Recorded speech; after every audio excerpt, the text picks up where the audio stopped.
Salut à toutes et à tous. En janvier 2002, V838 Monocerotis, qu'on appelle aussi V838 MON, a fait sensation dans la communauté astrophysique. En l'espace de quelques semaines, l'étoile a augmenté sa luminosité de plus d'un facteur 1000, donnant lieu à un écho lumineux rare qui a été immortalisé par le télescope spatial Hubble. On a compris depuis qu'avait eu lieu une collision entre deux étoiles. Mais aujourd'hui, c'est grâce au radiotélescope ALMA que des astrophysiciens polonais, états-uniens et indiens mettent en évidence de manière claire la présence d'une autre étoile dans le système, à côté du résultat de la fusion. Une étude parue dans Astronomy and Astrophysics.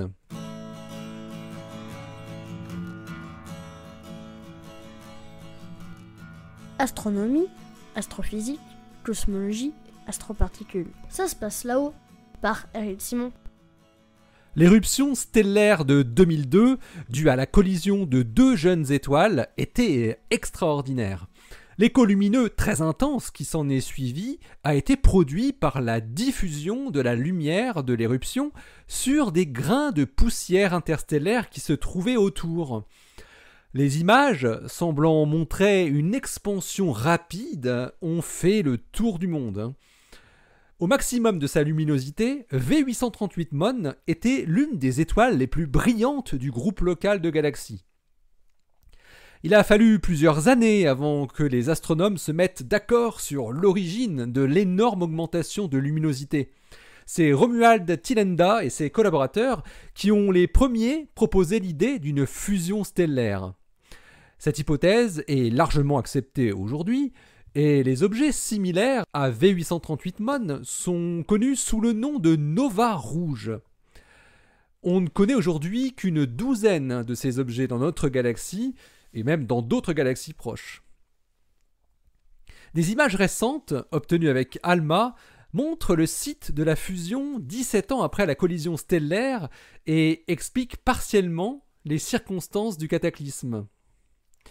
V838 MON est situé dans la zone extérieure de la Voie lactée, à 5,9 kg par sec, ce qui fait environ 20 000 années-lumière. Comme le vestige de la fusion est relativement froid pour un objet qui vient de subir une explosion stellaire, il est possible d'observer V838 MON aux longueurs d'onde millimétriques, entre le régime radio et micro-ondes. On sait depuis quelques années que le voisinage de V838 MON est riche en molécules et en poussière.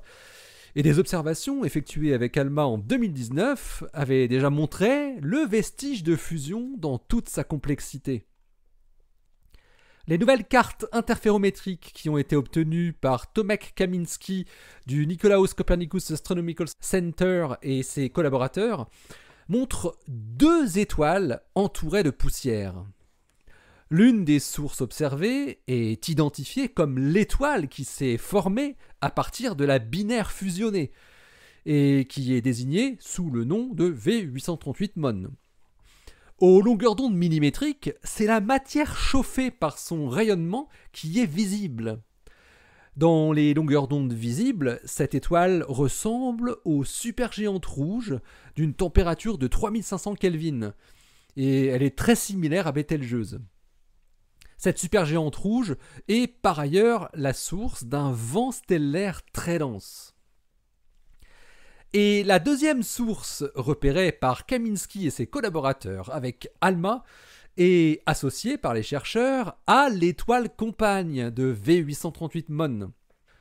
Le monoxyde de carbone, CO, est principalement observé à proximité de V838 MON, tandis que les molécules contenant du soufre, le dioxyde de soufre SO2 et le sulfure d'hydrogène H2S, sont eux détectés plus près de cette compagne, où une onde de choc doit se former.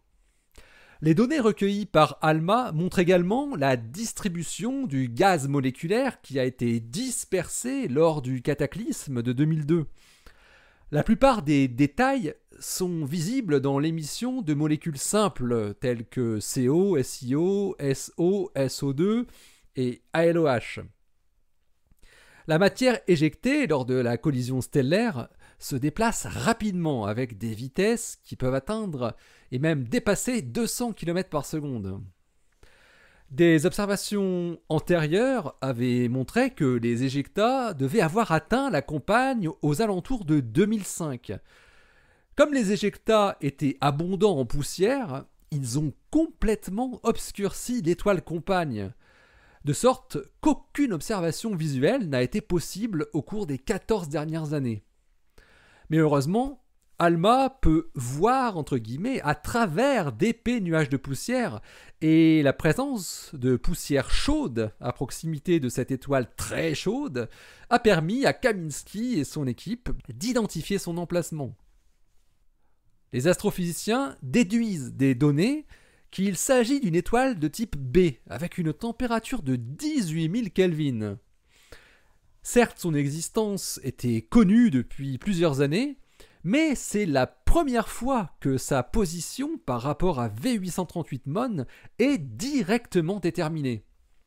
Cette compagne est une supergéante bleue de 8 masses solaires, qui est située à 250 unités astronomiques de l'étoile fusionnée.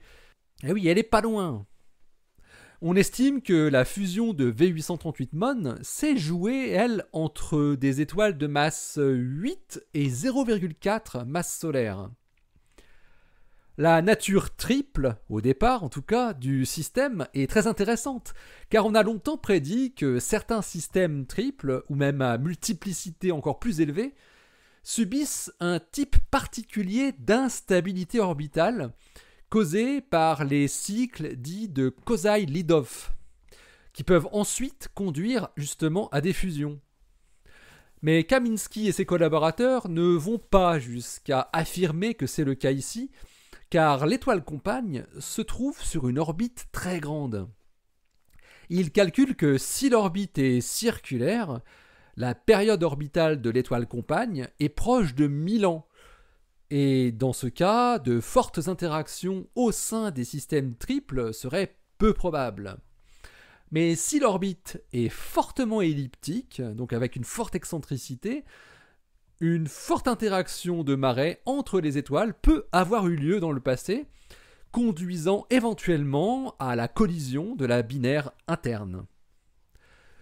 Quelle que soit la forme de l'orbite extérieure, le cas de V838 Mon est en tout cas la seule collision connue dans un système triple dit hiérarchique, où la plus petite étoile fusionne avec une plus grosse. En 2019, les éjecta de la fusion s'étaient étendus bien au-delà de l'orbite de la supergéante bleue compagne et ont formé une nébuleuse grossièrement sphérique autour de V838 Mon. Les astrophysiciens estiment la masse d'hydrogène moléculaire et de poussière qui se retrouvent entre les deux étoiles du fait de la collision.